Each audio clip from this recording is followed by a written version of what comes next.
Excited siya. Inaantay. Ito na guys. Buksan natin itong blue tea. Yeah. Ito muna, try natin. Mukhang okay naman eh. So, ang sabi ay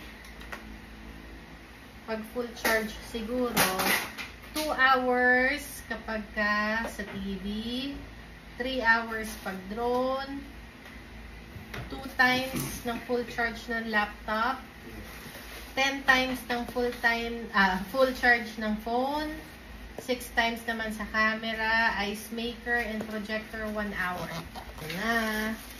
Ay, ang cute. Ang ganda. Cute Mabigat pala siya. pala. Ay, wala nang laman.